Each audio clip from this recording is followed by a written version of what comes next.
E agora a gente vem para um painel de dois apoiadores de mídia, a Confraria do Empreendedor. Vou pedir até para o Marco falar um pouquinho mais da Confraria do Empreendedor para vocês, junto com o Rapadura Tech, do meu querido Flávio. Eles já estão aqui e a gente vai falar um pouco sobre mentalidade empreendedora dos profissionais de TI. Queria convidá-la ao palco, por favor. Caroline, Toia, Flávio. Carol, quem não Toia, conhece a Confra, sejam muito bem-vindos. A Confra é um grupo que eu faço parte há quase 7 anos. A Carol me conectou com eles. É um grupo de network, de relacionamento. A gente hoje já está presente em Brasil e Portugal. Então, é um grupo de pessoas que trocam, que se ajudam, né? Acho que o pessoal que entra, que é convidado, tem que sempre ter essa postura de ser giver, tem que ser convidado, né? Não é um grupo aberto, uma comunidade aberta, uma comunidade fechada por indicação, e que tem a honra de ter vários confrades aqui conosco hoje. E esse painel... Quem é confrade aí? Tem, ó. Olha aí. Ó, tem mais gente. Depois do almoço vai chegar mais gente. Gente, o palco é de vocês, bem-vindos. Valeu, Marcão. Bom dia, pessoal. Aqui. Bom, vocês falaram no início, né, que vocês estão realizando um sonho de estar fazendo um evento aqui. Eu estou realizando o meu de participar, de conhecer o Cubo e representar a Confra, o Rapadura, né, que esse painel é Confra com Rapadura. Então, quem tem glicose alta aí, não tem problema também não, que a Confra é diet, viu, pessoal? Bom, e nesse painel a gente vai falar sobre um assunto muito interessante, né, que é o empreendedorismo, não só ele, mas para a carreira de tecnologia. Estou aqui com 2 convidados experts no assunto, a Carol e o grande Toia, que também é confrade. Gostaria que você se apresentasse. Aqui, né? Vou começar primeiro com as senhoras aqui, por favor, senhora Carol. Bom dia, gente. Eu sou Caroline Marmucci.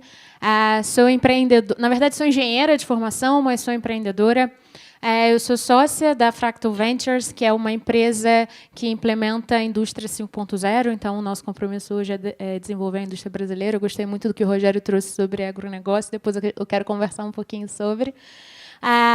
Também atuo como Chief de Data as a Service para algumas empresas específicas. Então, hoje trabalho implementando time de Analytics em outras empresas, mas eu acho que depois a gente entra mais um pouquinho nisso. E também tenho treinamentos em Data Product Management, gerenciamento de produtos de dados.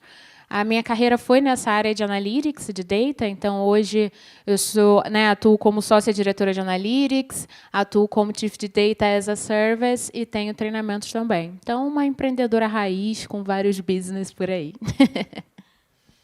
Bom, fala, pessoal. Meu nome é Christopher Toia. Eu digo que eu sou um programador que aprendi a falar, né? Carteira de trabalho em branco.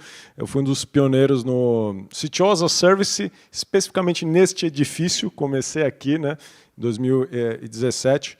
E hoje, assim, migrei para Adventure Capital, tenho várias operações. Eu digo que a minha ocupação principal neste exato momento é a OpenTal, que é um ecossistema global de Open Talent, né? A gente vai falar bastante sobre isso, né, cidadão? E também, não menos importante, né, eu falo que nós somos uma dupla sertaneja, né? Ele é o cidadão da Rapadura, eu sou o cara da Caramelo Valley, né, da startup Vira-Lata Caramelo também, né? Mas sempre a Raiz Dev, né? Raiz Dev nunca nos larga, né? Show. E por último, eu também me apresentei, sou Flávio Carneiro, eu sou fundador e editor-chefe do Rapadura Tech, uma plataforma de conteúdo que nós temos o principal propósito de fomentar o nosso ambiente de negócios, a começar pelo Ceará, que eu sou cearense, né, também na minha cabeça aqui, e também Nordeste, Brasil. Hoje o nosso maior consumidor do nosso portal é o pessoal aqui de São Paulo, depois vem Rio, Minas, e lá em Quinto, tem Bahia, lá em Quinto vem o Ceará. Então, a Rapadura ela já se transpôs aí, daqui a pouco fica em inglês, né, que é Sugar Brown Cane, né, o pessoal internacionalizou. Bom, galera, e para começar esse debate aqui, a gente pode até conectar um pouco com o que o Rô falou, né? Que o empreendedor, por natureza, ele já tem vários desafios. E o de tecnologia não é o dev, né? O cara o tech raiz, né? Ele tem também vários desafios que ele tem que transpor. Um deles, eu vou começar aqui a levantar essa bola, da questão dos hard skills, que antigamente, né, a gente era considerado nerds, né? Hoje em dia a tecnologia está em várias áreas. Esse é também um dos desafios que nós temos que conhecer diversos contextos de negócios. Então, o profissional de TI ele tem que conhecer a área da saúde, a advocacia, LGPD, leis. E eu queria saber de vocês, qual é o caminho que o empreendedor de TI precisa percorrer para poder alcançar esse... Bom, acho que o primeiro ponto que a gente tem que trazer é que ser empreendedor não significa ser empresário, são coisas diferentes, né? Então, muita gente acha que para você empreender, você precisa construir uma empresa, contratar pessoas, negativo. O empreendedor, a diferença do empreendedor para o cara extremamente técnico, ele acha que alguém compra tecnologia. Quem compra tecnologia é outro cara de tecnologia, mas o cara que assina o cheque, ele não está nem aí. Se você vai fazer com isso, vai fazer com aquilo, se é Microsoft, se é Google, ele quer um negócio funcionando. E eu vejo, e isso foi um grande desafio meu, né? Eu comecei como programador em 1998 e para mim era tudo tecnologia. Eu achava, aí quando a outra pessoa não entendia, eu falava, nossa, mas que cara desqualificado. Só que o cara desqualificado é que me pagava, né? E aí a gente vai trabalhando. E muita gente se sente inseguro hoje, né? Então, por exemplo, que tipo de linguagem eu vou aprender? Será que é melhor eu me certificar em Azure ou não? Olha, agora tem a nuvem da Oracle, o que eu faço? São muitas opções, né? São muitas opções, mas o grande ponto qual que é? Em qual contexto você está? Qual a demanda desse cliente? Certo? Quando você se conecta diretamente à fonte do negócio, você se torna antifrágil, você não está mais vulnerável, né? Eu falo que quando você, profissional de tecnologia, foca em tecnologia, na parte técnica, você está apoiado num galho fraco. Esse galho quebra, é natural. Tá? Quando você vai à raiz do negócio, você está pendurado no tronco, meu amigo. Só se vier um lenhador e derrubar, ainda assim você dá um pulo, vai para o outro, né? Tem uma frase do Ash Maurer, né, que é super clássico do empreendedorismo, que é o "love the problem". Eu acredito que assim o empreendedor, concordo com o Toya quando ele fala que não é totalmente diferente do empresário, né? Então você pode ser um empreendedor que vai virar um empresário, mas o empreendedor em si é o cara que resolve o problema. Então eu gosto de dizer que o empreendedor é a pessoa que tem uma visão sistêmica, seja do lugar onde ele está, da empresa que ele está, do país que ele vive, da cidade que ele está vivendo, e ele consegue entender muito bem desses problemas. E aí, quando eu falo de entendimento de problema, é entender, de fato, a raiz desses problemas, né, e não os sintomas. Existe uma diferença entre algo que é um sintoma e algo que, de fato, é um problema. Então, o empreendedor, a empreendedora é essa pessoa que consegue, de fato, chegar na raiz desse problema. E aí o empreendedor de tecnologia é aquele cara que consegue endereçar com as suas próprias heurísticas, com as suas próprias habilidades, com o seu histórico de vida, a melhor tecnologia para resolver aquele problema. E não necessariamente é a tecnologia que está no estado da arte da coisa, né? Na forma mais moderna, né?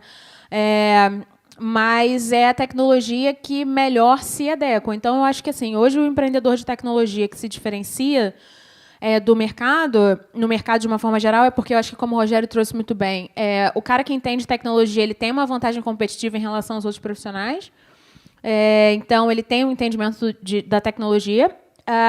Só que o clique é quando você consegue, de fato, achar essa raiz de um problema, que você vê que é um problema, que você vê que é um problema de um, que é um problema de outro, que é um problema de outro, e consegue endereçar a tecnologia correta para resolver aquele problema, né? Então, existem muitas opções no mercado hoje e nem toda é aquela coisa, né? Às vezes funciona para um, não funciona para outro.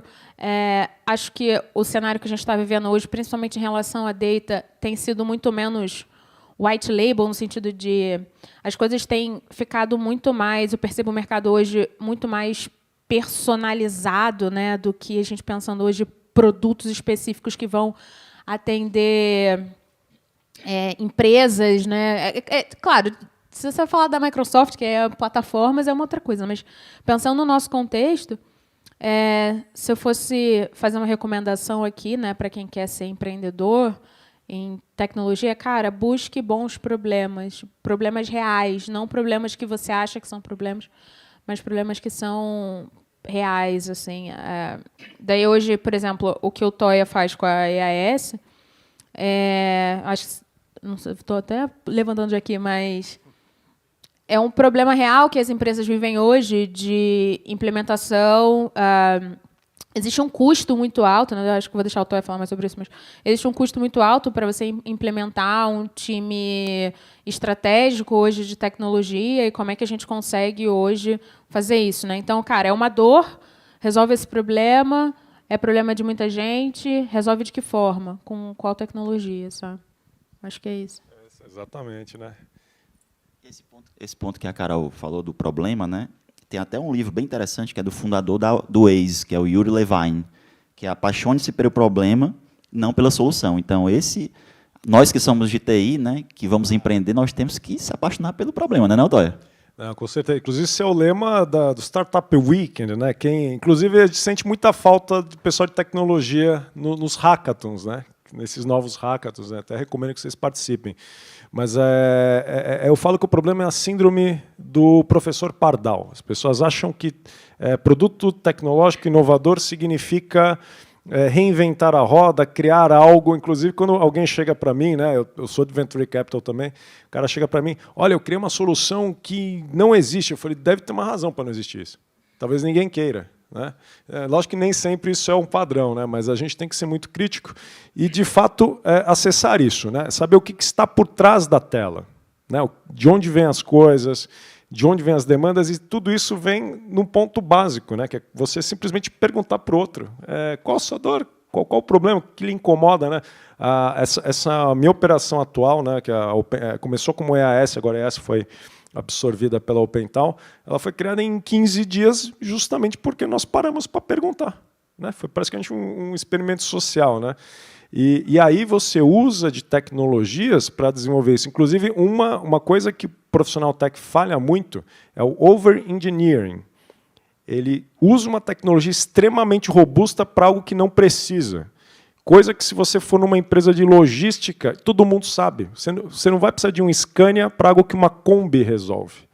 E, às vezes, o pessoal vem com uma infra gigantesca. Para subir a infra, já acabou todos os créditos que ele ganhou hoje no evento, já era. Né? Às vezes o feijão com arroz já resolve. Sempre resolve, sempre resolve. Sushi, sashimi só de sábado. Só de sábado. Eu hoje, por exemplo, atendo clientes da indústria relacionado ao agronegócio. Existe o cenário também de tecnologia e maturidade analítica do Brasil é muito assim, que aqui a gente está em São Paulo, a gente vive numa bolha, mas existem muitas oportunidades de implementação de novas tecnologias, implementação de times de tecnologia, que eu também faço isso, além da Fractals, né? Em que não se tem nada de tecnologia. Então, às vezes, as pessoas querem chegar implementando um algoritmo de machine learning, igual um dos meus clientes, que é do agro, uma empresa do Nordeste. Ele chegou cuspindo machine learning. Eu falei, cara, mas não tinha nenhum banco de dados ainda estruturado, sabe?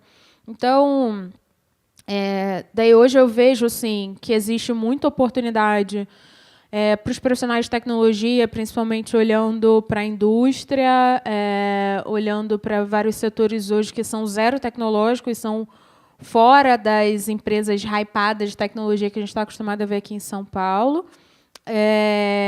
Então, enfim, estou puxando também sardinha aqui para o meu lado da Fractals.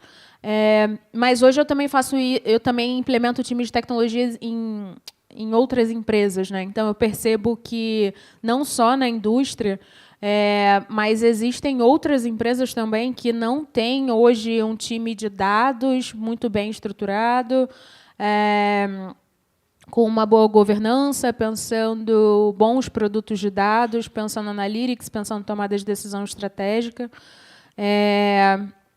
Então, assim, eu acho que tem muita oportunidade, principalmente para os profissionais que têm um olhar, como eu disse, mais sistêmico, assim, né?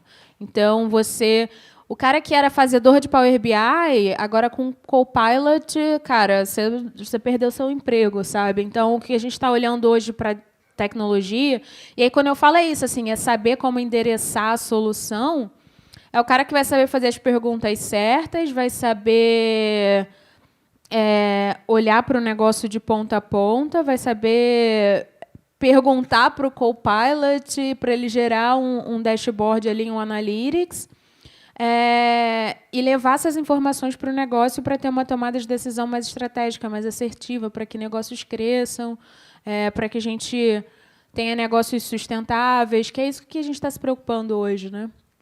Então, é muito mais sobre você saber, você ter mais as manhas do que o conhecimento técnico, vamos dizer assim, né? Até comentar, acrescentar uma coisa, que a área de dados agora está ficando independente da área de produto, né? Você vê que antigamente tudo era TI, aí surgiu o CTO, que ele não fica com a área de infra, fica com a área de produto, mas agora você até como CDO, né? Chief Data Officer, né? Muito bonito esse nome. Normalmente as áreas de dados são separadas de produto, né? Vira uma área integrada, e por isso que tem se desenvolvido muito, né? Tem tido muita procura pelo que você faz, para que você estruture a área de dados as a service, né? Porque às vezes as áreas de dados não são robustas o suficiente para ter um executivo dedicado, né? E aí que entra bastante o trabalho que você faz, né? Exatamente. É aquela história do empreendedor resolvendo os problemas, né? Então, hoje, como a área de dados, a área de tecnologia é nova, a área de data ela é ainda mais nova, né? Não sei, tem alguém aqui que trabalha com dados, que é da área de data? Tem gente aqui? Tem aqui também, né? É uma área relativamente nova, né? Então, empreender, falando aqui pelo meu lado também, né? Empreender em dados é bem complexo, assim, até porque hoje existe uma certa resistência das empresas, né? Tipo, vou compartilhar meus dados, as minhas informações, como é que fica isso, e não sei o quê, para cá e tal.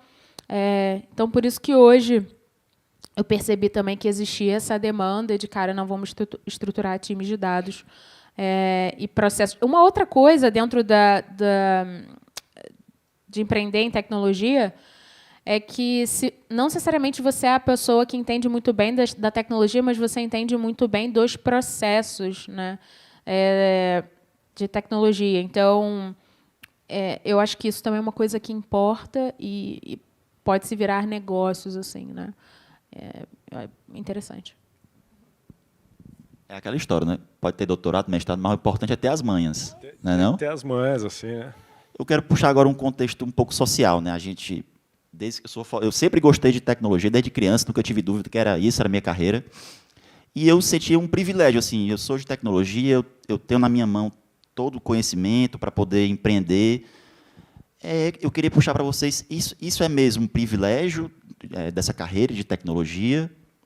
E de que forma a universidade ela tem esse papel, né, de estimular o empreendedorismo, de desenvolver essa mentalidade, para não dizer mindset, né, que esse nome está bem.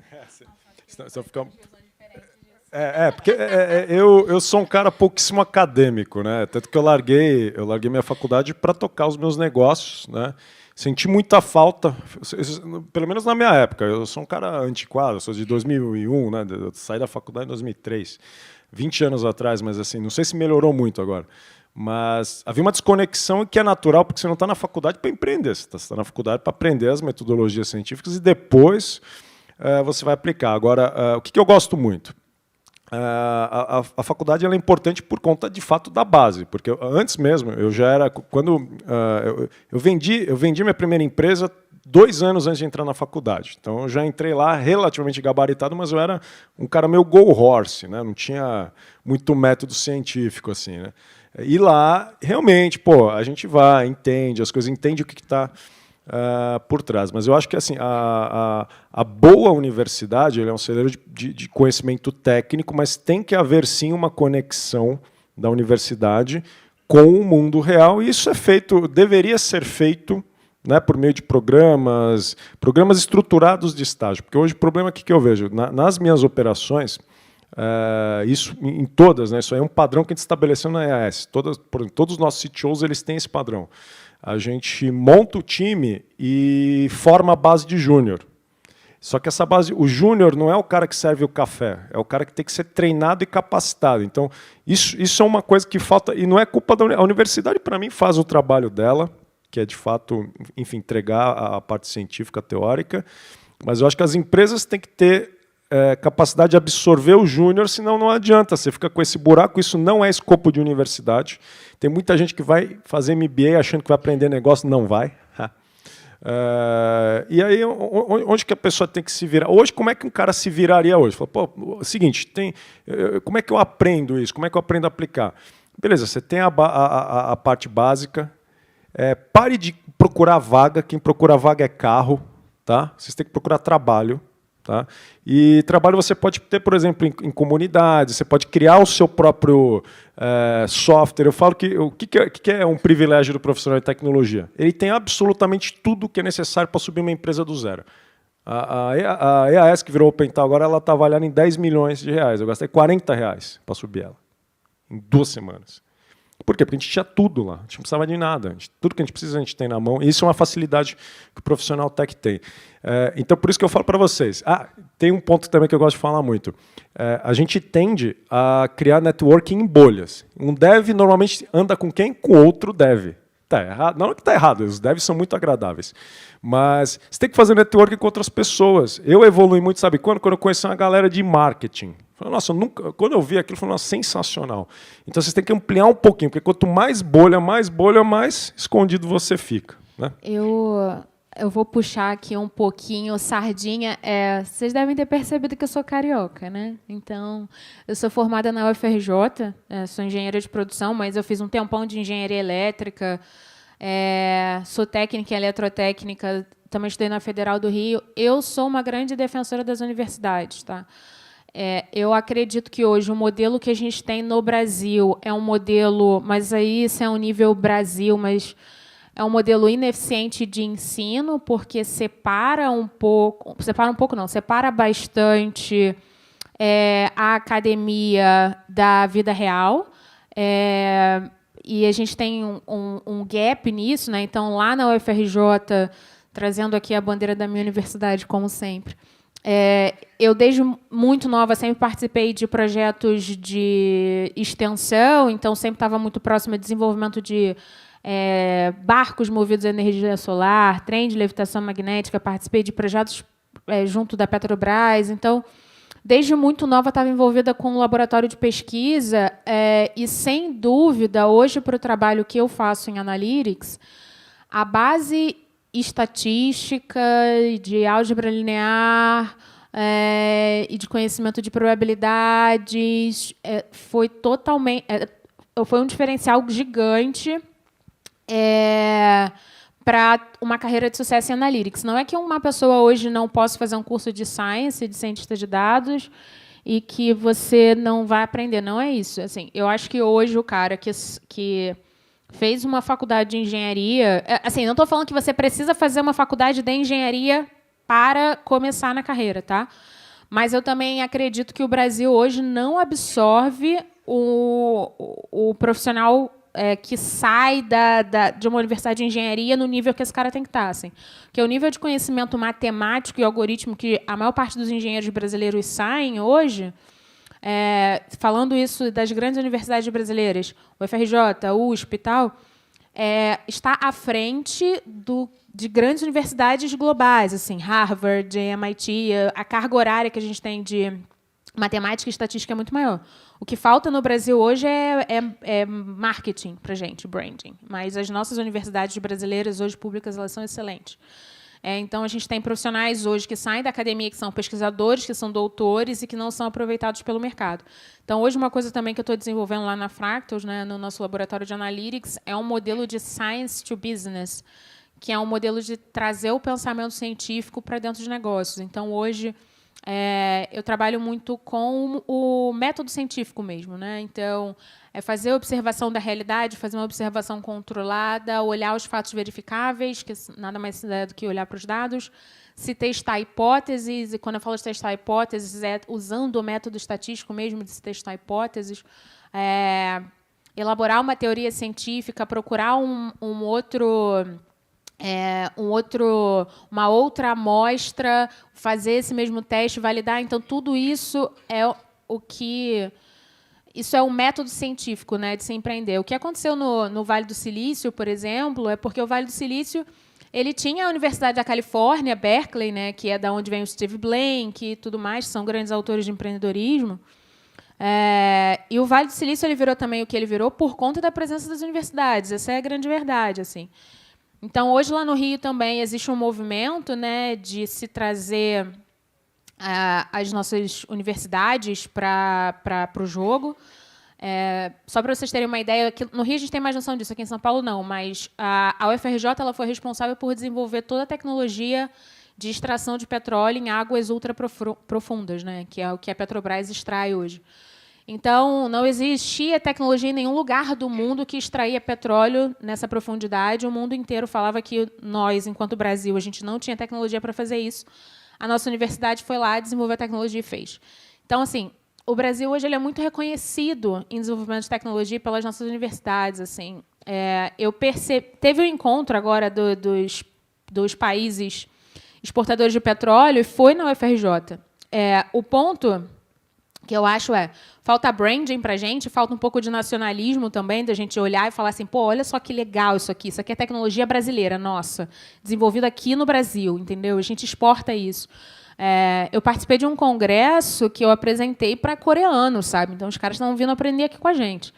Então, assim, a universidade ela tem um papel muito importante para desenvolvimento de tecnologias parrudas, assim, né? Mas a gente tem um problema, obviamente, de política pública no Brasil, que eu não vou entrar nessa questão toda. Mas você não precisa estar na universidade para começar, mas eu não consigo deixar de dizer que as nossas universidades brasileiras hoje têm um papel primordial no desenvolvimento da inovação, de empurrar o Brasil para o estado da arte, da tecnologia e tudo mais. Desculpa, eu falei a beça, mas aqui esse é um tema que, cara, eu não... Que, tipo assim, a galera levanta muito, tipo, não preciso estudar. Cara, precisa. Precisa. Tipo, cara, senta, tipo, vai estudar matemática, precisa, sabe? Então, assim, você não precisa fazer a universidade, mas você tem que estudar. Exato, porque o pessoal acha que assim, eu não faço universidade, eu posso ficar o dia inteiro vendo Netflix. Não, pô, tem que dar seus pulos aí, né? E a universidade, ela, como a Carol falou, o papel dela é produzir conhecimento. E, de fato, eles produzem, mas falta o próprio marketing, né? O próprio Porto Digital ele nasceu com a aproximação da universidade, do poder público, que viabilizou, né? E assim, a pesquisa ela tem meu ponto de vista, tem um papel fundamental na produção de produtos. Eu participei de um projeto lá na Universidade Federal do Ceará, que a gente fez um projeto Dissipar a Segurança Pública, que visava reduzir o número de mortes violentas, homicídio, toda a questão da violência. A gente entregou para a Secretaria de Segurança Pública do Ceará e depois o sucesso foi tão grande que foi levado para o Ministério da Justiça. E foi baseado em pesquisa científica produzida na universidade. Então, a pergunta é, quando se alia pesquisa com desenvolvimento do P&D, surgem muitos produtos e produtos cientificamente comprovados. Qual a opinião de vocês do empreendedorismo baseado em uma pesquisa científica vinda da universidade? Até um ponto que eu gosto de ressaltar muito, inclusive o pessoal deixa dinheiro na mesa, né? Porque o pessoal fala, o Brasil não investe em pesquisa. O que tem de verba de PIP que não sai, porque uma vez até encontrei um cidadão... Você entra no site da Petrobras, tem muita coisa lá, por exemplo. Tem um monte. Aí uma vez até chegou um cara e falou, quero financiar pesquisa e tal.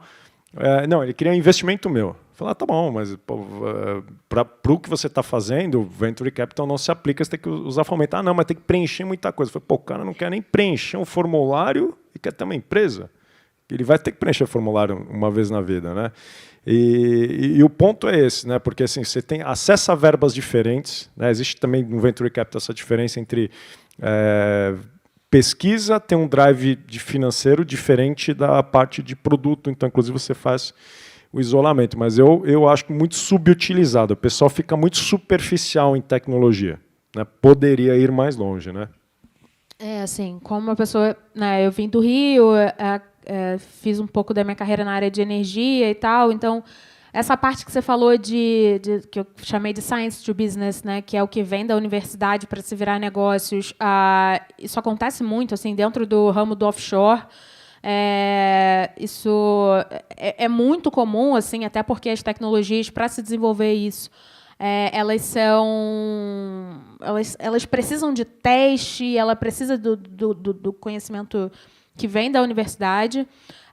Hoje, eu acho que falta no Brasil. Eu sei que lá no Rio eles estão tentando começar a fazer isso, que é juntar em certos hubs de inovação todos esses agentes, assim, que é o empreendedor, o poder público, as big corps, as VCs e as universidades, né?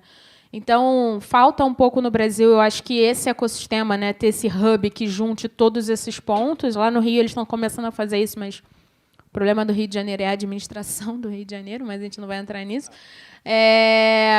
Mas o meu ponto é que, assim, para mim, os negócios de grande impacto mesmo para o Brasil, no meu entendimento, eles vão surgir de dentro da ciência, tá?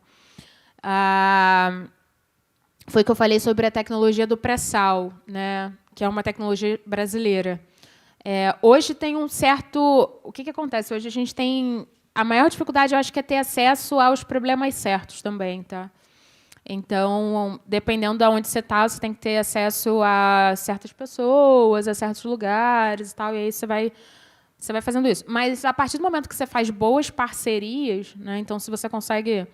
Hoje, fazer parceria com boas empresas, consegue fazer parceria com a universidade. Hoje, eu tenho parceria, né, com a COP, que é o Centro de Pesquisa da UFRJ, né, de pós-graduação. Então, você consegue... É isso que eu faço hoje. Assim, eu pego os melhores profissionais do mercado, tecnicamente mais competentes a nível de mestrado, doutorado, e boto o cara para desenvolver grandes coisas. Então, a dificuldade é você pegar hoje um doutorando, que é um cara tecnicamente muito bom, esse cara ter acesso aos grandes problemas hoje que estão na mão das big corps.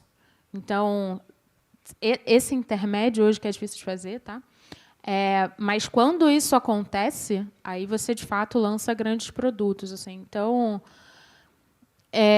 eu acho que do lado das big corps, das VCs e tal, a gente tem que começar a olhar mais para as nossas universidades com muito valor, entender que o capital intelectual que a gente tem é muito grande e que hoje o Brasil exporta, a gente perde.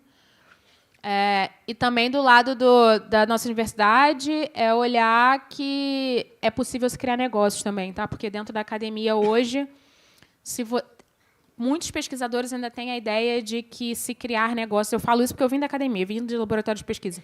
Muitos pesquisadores têm a ideia de que você tem que só fazer pesquisa, iniciação, publicar paper e tal, porque aí você vai ganhar aqui nota na CAPES, essas coisas, né? Então, mudar um pouco a mentalidade dos nossos doutores também, de, cara, você pode criar business com isso. Que aí acaba que o cara que é muito bom tecnicamente, ele não está criando business, e aí as pessoas que estão, às vezes elas não têm ferramentas técnicas tão parrudas, então ele vai chegar num nível, mas não tão alto, assim, tipo, o cara hoje que aprende a fazer um modelo de previsão em 1 ano, que aprende no curso de Science, ele vai fazer um tipo de modelo que é totalmente diferente do cara que tem um conhecimento estatístico há 5 anos. Ele vai fazer outro tipo de modelo de previsão com outra assertividade e tal. Então, assim, a gente tem que conseguir fazer essa ponte. Agora, sem dúvida alguma, o dia que a gente começar a olhar com mais valor para as nossas universidades, para as pessoas que estão saindo de lá, endereçar os desafios certos para essas pessoas, a gente vai criar negócios bilionários no Brasil, sem dúvida, que vem da universidade. Puxando sardinha. Eu dou um exemplo. Lá no Ceará, a gente está tendo um boom lá do hidrogênio verde, né? Vocês devem estar acompanhando lá no Ceará e no Piauí, né? E surgiram muitos editais de fomento do hidrogênio verde, só que o empreendedor ele precisa saber qual é o problema lá na cadeia. E tem esse gap. E o papel da universidade é fundamental, como a Carol falou, para levar o doutorando, o mestrando, para conhecer, de fato, o problema. Né? Esse assunto bate muito para mim, assim. É porque eu briguei muito por isso, assim. A gente tem um problema também das nossas universidades enxergarem a criação de negócio como valor, assim. Eu acabei no meio da universidade migrando para a engenharia de produção, que eram pessoas que tinham mais esse entendimento de negócio, né? Agora, quando você vai hoje para áreas que são extremamente acadêmicas, os caras também não veem business. Então, por isso que eu falo que a gente precisa hoje de hubs, espaço e trocas em que a gente coloque todos esses agentes juntos, que fale para o cara hoje que é mestrando ou doutorando, fala, olha só, tem um problema hoje muito grande em relação a isso aqui, que essa empresa está passando e que... Então, você endereça o problema para o cara e aí ele vai lá e resolve, olha, isso dá dinheiro, isso vira um negócio, isso é escalável, isso empurra o Brasil para frente. Enfim, foi mal. Até tem um ponto que eu gosto de ressaltar também, é que mesmo os cursos de administração eles não formam pessoas capazes de construir empresas inovadoras. Quando eu digo empresa inovadora, não é uma empresa ripada com logo bonito. O contexto de empresa tradicional e de empresa inovadora, startup é uma delas. Tá? Você tem Deep Tech, você tem MicroSaaS, você tem várias outras coisas. Então, isso não é ensinado, porque é diferente. Inclusive, os Canvas são diferentes. Né?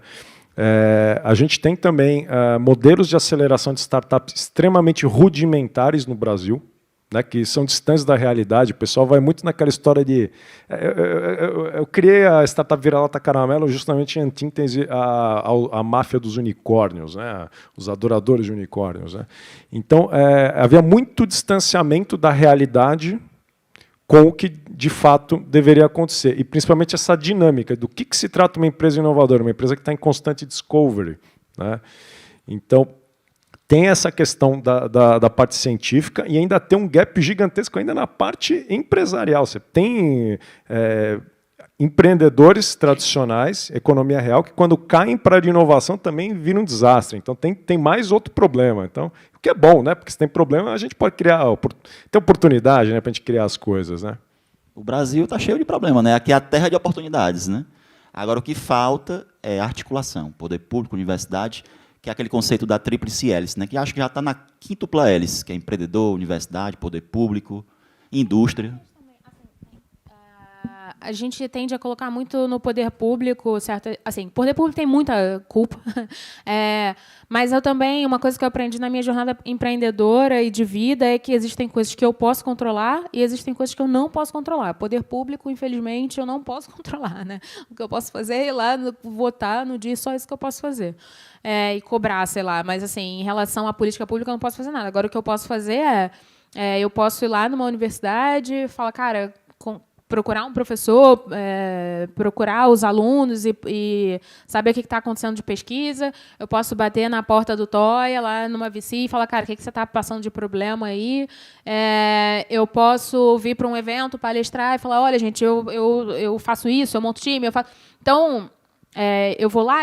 Então, assim, tem muito... do que a gente... Eu não vou resolver o problema do mundo, né?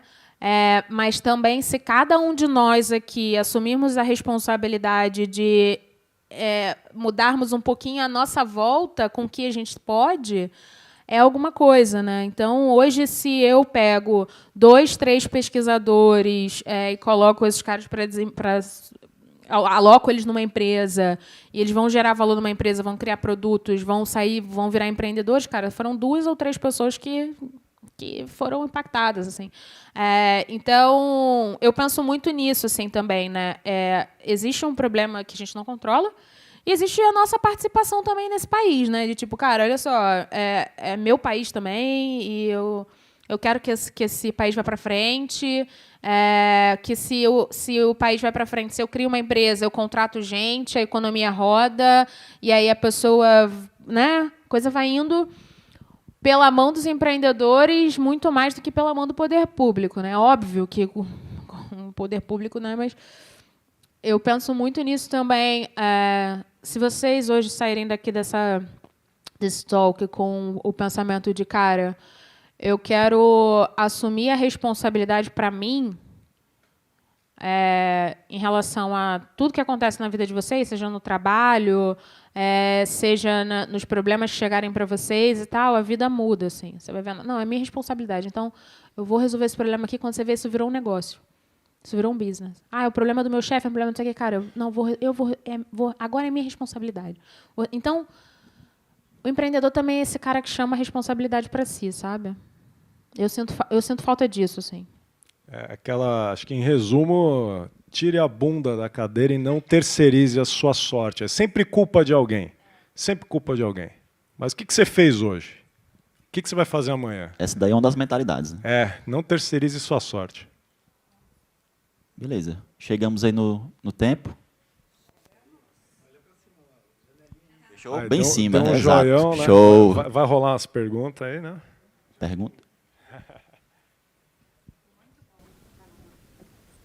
Rebola como se fosse uma rapadura, viu? Quem que vai tomar uma cubada? Alguém quer fazer uma pergunta? Espera aí.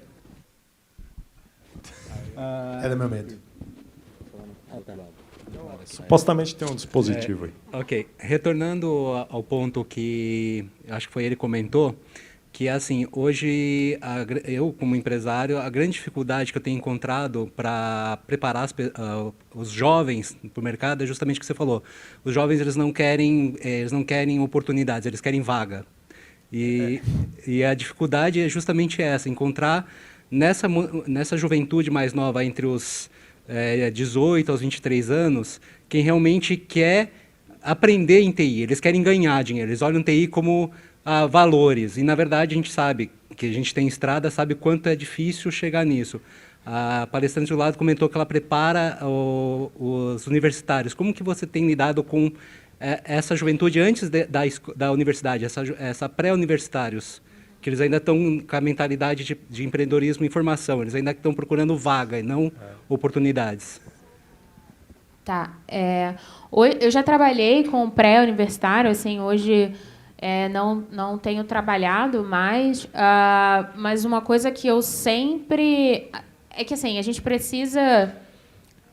A gente tem um gap de informação, né? Mas uma coisa que eu sempre coloquei para as pessoas era um ensino baseado em desafios. Eu acho que o nosso ensino ele é muito focado em, cara, decorar as coisas, né? Então, quando você ensina o cara que, olha, você aprende resolvendo certos problemas, então você muda a metodologia, você coloca desafios para ele resolver em sala e depois você explica que é assim que funciona na vida real, eu percebi ganhos em relação a isso, sabe? Então, eu falo isso porque eu já dei aula em pré-vestibular há muitos anos atrás. E eu já faço esse trabalho há alguns anos. E o que eu posso dizer, e é o que eu vejo hoje, tem até uma universidade, a Intel e tal, que eu fiz uma consultoria. A gente precisa mudar a forma como ensina. A gente tem que ensinar baseado em projeto, baseado em problemas. Desafio, né? Desafio. Tem um ponto que eu trago aqui também como empresário, que é o seguinte, você tem que andar com o que o mercado tem. Eu falo assim, empresa boa é aquela que funciona com um funcionário ruim. Eu perdi a esperança, eu não espero encontrar nenhum gênio. Então, o que você tem? Mas é assim, né? O que é um motor bom? Motor de Fusca, né? Nós somos aqui air-cooled. Aquela história, vem aqueles motores europeus maravilhosos, você vai um dia abastecendo aquela gasolina comum, no outro dia o motor explodiu. Né? O fato é o seguinte, não esperem pensamento empreendedor de quem está começando, não cobrem isso, não esperem isso. Tem dono de empresa que não tem isso. Imagina você esperar isso de um cara que está começando. O que você precisa ter dentro de uma operação, você é um empreendedor, você primeiro entender as camadas. Então, o que a camada operacional tem que fazer? Tem que ter tranquilidade para executar e apoio do sênior. É isso. Não espere que vá chegar aqui. Quer dizer, até o Mark Zuckerberg deve ter sido um aleatório. Né? Um dia, eu era um programador horrível quando eu comecei. Eu provavelmente deve ter sido um programador horrível a vida inteira. Por isso que eu virei CTO. Né? Mas é o seguinte, você tem que dar estrutura, você tem que funcionar com qualquer cara que caia na sua frente. Para isso você tem que ter o quê? Método, processo, monitoramento, dados. Hoje você fala, pô, Toya, como é que você detecta que o cara não está trabalhando? Você nunca nem viu ele na frente. Cara, eu tenho dados, meu. Se o cara flutuou um pouquinho, eu não vou chegar na cara dele, mano, você tá aí dormindo? Não, meu. Eu vou fazer o seguinte, o que eu posso fazer para capacitar esse cara? O PDI das minhas operações é totalmente orientado a dados. Eu sei o ponto que o cara está falhando. Aí o que eu faço? O cara está com um problema em módulo tal do React. Eu trago um cara meu, ajuda esse cara aqui. Entendeu? Existe um modelo de governança em que você acaba engessando não engessa, né? Você tem que achar esse ponto ótimo entre você ter os processos e você também ter liberdade para inovação, né? Então, quando você tem um time mais júnior, realmente você precisa pegar de pela métodos mão, e né? processos um pouco mais estabelecidos, assim. Mas em relação a aprendizado, eu acho que a gente tem que jogar mais desafio para as pessoas falar, é isso aqui que dá dinheiro. E até também a questão de contextualização. Quantas vezes a gente não vê camada operacional totalmente alienada do que a empresa faz? Você pergunta, o que a sua empresa faz? Tem cara que não sabe. Ele sabe que ele tem que entregar a task, que é o botão. Ele não, por exemplo, tem até uma rotina do Scrum que não está descrita. O pessoal uma vez chegou, o negócio que você trabalha está diferente do livro do Scrum. Eu falei, porque esse livro foi escrito há 20 anos atrás, meu amigo.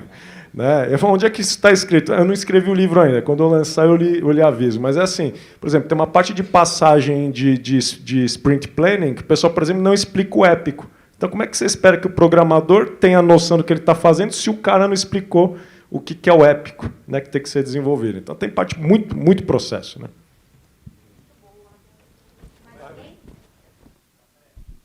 Olha lá, certo o cara aí. Toé, você comentou que o modelo de desenvolvimento das startups no Brasil ainda é muito rudimentar, né? Sim.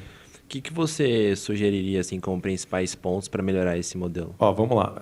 Qual que é a minha crítica para o que foi implantado na primeira leva de aceleração? Eu sou dessa época, eu passei por essas acelerações. Eles, normalmente, o que trouxe aqui no Brasil no primeiro momento? Foi o contrabando do processo do Vale do Silício que não funciona no Brasil. Ponto, não funciona. Tá? Aqui é outra jogada. Né? O que a gente precisa trazer, então, primeiro? Primeiro que as fontes de capital brasileiras são diferentes. Então não adianta você trabalhar com aquela cabeça Facebook. Não, eu vou socar 2 milhões de usuários na minha aplicação e eu vou pegar investimento com algum otário. Não. Aqui você tem que ser pro-business desde a saída. Então uma coisa que aqui no Brasil muda é que você tem que focar em tração, certo? Desenvolver MVP de um jeito extremamente simples. Só que sem que você perca... Aí que está o perigo do Brasil. Você tem que dar os seus pulos, tracionar, fazer rodar, nem que seja no manual. Só que você também não pode perder o olho na escala. Então tem gente que faz o quê? Que fica naquela viagem Vale do Silício e tem gente que traciona e fica tracionando e não sai. Que aí para o mercado de capital também não funciona. Então tem adaptações que têm que ser feitas, mas principalmente na área de negócios. Tá? Do ponto de vista tecnológico, então, acho que está satisfatório, é equivalente, assim, em termos de competência não tem diferença nenhuma, mas as fases aqui são diferentes. Então o cara tem que entender onde ele está contido. Existe uma alienação com relação ao mercado brasileiro, inclusive mercado de capitais. Se houvesse o mínimo de informação, já melhoraria. A saideira aí? Saideira, quem vai tomar uma cubada? Aí, cidadão. Pega aí. Aí, meu, tem que jogar beisebol, tem que jogar. Eu não jogo. Aqui, ó, isso. Vocês falaram da faculdade, do ensino e tudo mais. Queria saber se vocês são a favor ou contra, ou têm alguma ideia sobre se alguma matéria do MEC ou alguma coisa necessária no Brasil sobre administração de empresa, negócios e produção, alguma coisa ligada a isso. A nível ensino médio ou a nível de graduação? Graduação. Como assim? Se tem alguma matéria... Por exemplo, gerenciar uma empresa, alguma coisa tá. que já fosse mais para negócio, por exemplo. Cara, tem cursos hoje que são mais focados nisso. Assim. Então, eu fiz 8 períodos de engenharia elétrica, depois eu mudei para fazer produção. Na engenharia, né, eu cortei, sei lá, 50% da grade. Na engenharia de produção, 30% da grade é focado nisso, em administração de empresas, em economia financeira. Na UFRJ, eu aprendi toda essa mentalidade de startup, validação, produto, todos esses autores eu aprendi lá. A gente tem essas matérias hoje dentro das nossas universidades, tem isso dentro da grade, eu acho que em cursos específicos. acho também que falta um pouco de incentivo. Por exemplo, mas lá no UFRJ você pode sair de qualquer curso e puxar uma matéria dessa totalmente gratuita com os caras muito grandes, assim. Acho que falta um pouco hoje da gente... O brasileiro ele tem o espírito do empreendedor, mas falta um pouco a gente dizer que dá para ser um empreendedor de alta performance, assim, um empreendedor de tecnologia, um empreendedor que não é um empreendedor de necessidade, sabe? Então, a gente tem... O problema do Brasil, gente, é o que eu falo. A gente tem as coisas aqui dentro. As nossas universidades são boas, a gente tem bons professores, a gente tem boa tecnologia. O nosso problema é que a gente não sabe se vender. Não sabe falar assim, olha só, tem um curso de graça lá na UFRJ hoje, você pode aprender sobre isso, você vai criar um negócio. Tem sabe, a gente tem bons profissionais. O Brasil não precisa de nada. O Brasil tem tudo, a gente tem tudo aqui dentro. A gente tem tudo que a gente precisa. Tecnologia, gente, universidade, tem empresa. A gente precisa se vender melhor, sabe? Então, dada a minha experiência de Universidade Federal Brasileira, a gente tem isso dentro de casa.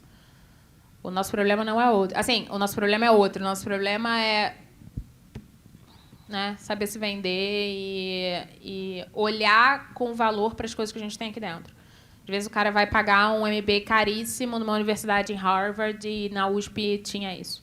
E num nível maior, assim. Então, a gente tem que olhar para o Brasil com mais carinho, com mais amor, para as coisas que a gente tem aqui dentro que são muito boas, assim, muito boas de verdade. Valeu.